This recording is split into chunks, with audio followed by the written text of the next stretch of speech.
Kalau kita punya relasi yang semakin intim dengan Tuhan Yesus, maka hidup kita semakin diserupakan dengan apa yang diteladankan oleh Tuhan Yesus dalam kehidupan kita. Maka Ekaristi, doa-doa kita, butiran Salam Maria yang kita daraskan setiap hari, moga-moga itu bisa mengubah hati kita.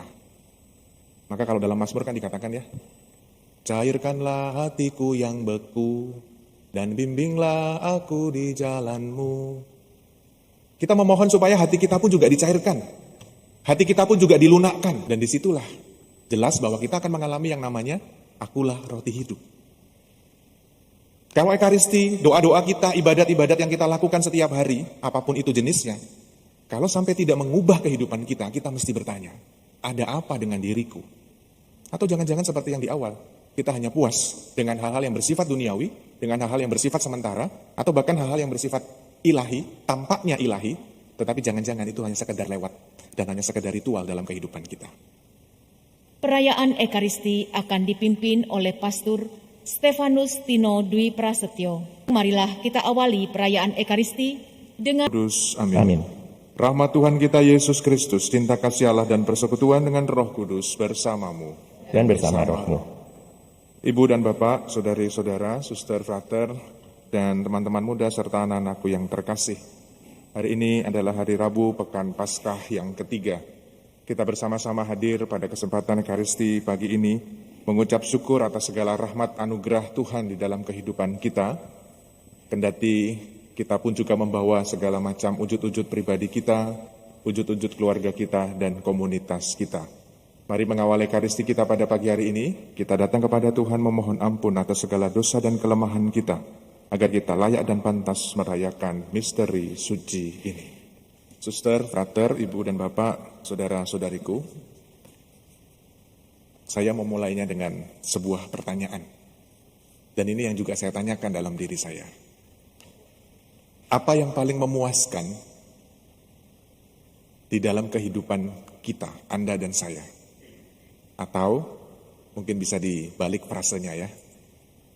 Hal-hal apa yang bisa memuaskan saya dan Anda di dalam kehidupan ini? Silahkan masing-masing bisa menjawab dan jawabannya pasti berbeda-beda. Silahkan bertanya, ya antara suster dan saya aja pasti jawabannya beda ya suster ya.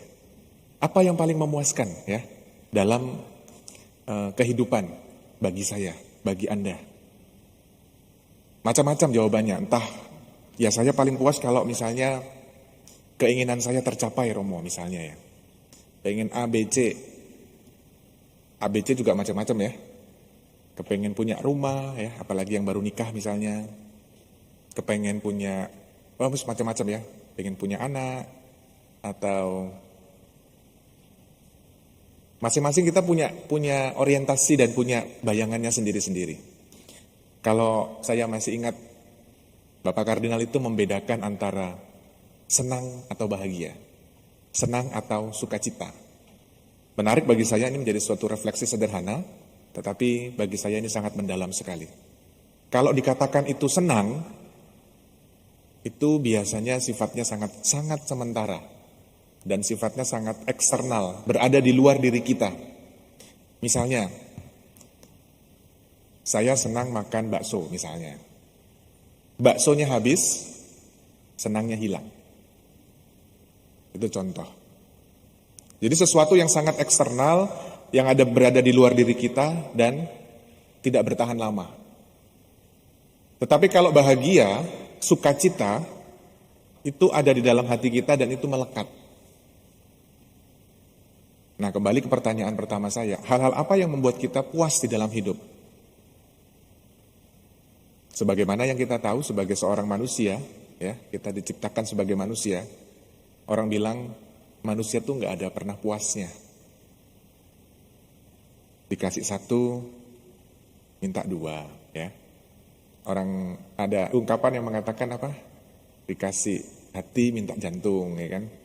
Dikasih satu minta dua, dikasih dua minta empat, dan seterusnya. Ibu bapak, saudara-saudari terkasih, menarik kalau kita merefleksikan bacaan Injil khususnya pada Ekaristi kita Rabu Pekan Paskah yang ketiga. Untuk pertama kalinya, Yesus mengungkapkan dirinya, akulah roti hidup. Ini baru yang pertama. Nanti dalam perjalanan Injil Yohanes akan ada 7 pernyataan akulah macam-macam. Jadi 7 kali nanti Yesus akan mengungkapkan dirinya. Ini yang pertama, Yesus mengungkapkan bahwa dirinya adalah roti hidup. Tentu tidak bisa secara otomatis kita memahami sebagai murid-murid Tuhan, dikatakan bahwa akulah roti hidup, barang siapa datang kepadaku tidak akan lapar lagi, tidak akan haus lagi. Bagaimana mungkin hal ini kita pahami di dalam perjalanan iman kita? Ibu bapak saudara-saudari terkasih, kalau tidak hati-hati, kita akan cenderung puas dalam tanda petik, atau terus mencari kepuasan itu dalam konteks hal-hal yang bersifat duniawi dan sementara. Tetapi Tuhan Yesus sendiri mengajak kita semua, coba kita melihat kembali di dalam perjalanan hidup kita, sejauh mana aku berelasi yang semakin hari semakin intim, semakin hari semakin akrab dengan Tuhan Yesus sendiri, bukan hanya sekedar ritual. Semakin hari semakin akrab dengan Tuhan itu, contoh konkretnya sederhana. Misalnya, kita setiap hari Ekaristi, ya. Sekarang bulan Maria, setiap hari mendaraskan butir-butir doa Salam Maria. Sangat lembut didaraskan, didoakan, dan itu melekat di dalam hati kita. Tetapi jangan-jangan dengan ritual ibadat kita yang kita lakukan, ketika kita bertemu dengan saudara kita yang pernah mungkin menyakiti hati kita, yang pernah mungkin berkonflik dengan kita tak mampu dan tidak berkuasa. Terutama untuk mengampuni sesama kita. Sederhana. Kalau kita punya relasi yang semakin akrab, kalau kita punya relasi yang semakin intim dengan Tuhan Yesus, maka hidup kita semakin diserupakan dengan apa yang diteladankan oleh Tuhan Yesus dalam kehidupan kita. Maka Ekaristi, doa-doa kita, butiran Salam Maria yang kita daraskan setiap hari, moga-moga itu bisa mengubah hati kita. Maka kalau dalam Mazmur kan dikatakan ya, cairkanlah hatiku yang beku, dan bimbinglah aku di jalan-Mu. Kita memohon supaya hati kita pun juga dicairkan. Hati kita pun juga dilunakkan. Dan disitulah jelas bahwa kita akan mengalami yang namanya akulah roti hidup. Kalau Ekaristi, doa-doa kita, ibadat-ibadat yang kita lakukan setiap hari, apapun itu jenisnya, kalau sampai tidak mengubah kehidupan kita, kita mesti bertanya, ada apa dengan diriku? Atau jangan-jangan seperti yang di awal, kita hanya puas dengan hal-hal yang bersifat duniawi, dengan hal-hal yang bersifat sementara, atau bahkan hal-hal yang bersifat ilahi, tampaknya ilahi, tetapi jangan-jangan itu hanya sekedar lewat, dan hanya sekedar ritual dalam kehidupan kita. Agunglah misteri iman kita, penyelamat dunia, selamatkanlah kami, karena melalui salib dan kebangkitan-Mu, Engkau telah membebaskan kami. Ibu bapak, saudara-saudari terkasih, ada satu pengumuman mengingatkan kembali untuk hari Minggu Paskah yang keempat, tanggal 7 dan 8 Mei mendatang adalah hari Minggu Panggilan. Saya dan para romo semua ingin mengajak umat beriman untuk bersama-sama mengajak orang-orang muda kita, anak-anak kita, untuk diperkenalkan dengan hidup panggilan alternatif, yaitu sebagai imam, biarawan, dan biarawati. Silahkan nanti mengikuti Ekaristi di hari Sabtu dan Minggu, baik di basis Yakobus maupun di basis KTG. Nanti khususnya untuk hari Minggu, tanggal 8 Mei jam 10, kita akan kedatangan 12 frater yang akan mengisi paduan suara untuk merayakan bersama-sama dengan kita hari Minggu Panggilan. Dan nanti juga bersiap-siap beberapa teman-teman kita akan sharing pengalaman panggilan mereka, baik yang frater maupun yang calon frater. Dari paroki kita ada 3 orang, salah satunya yang sudah bersama dengan kita saat ini, Samuel. Terima kasih sudah hadir, dan semoga ini memberikan warna di dalam paroki kita.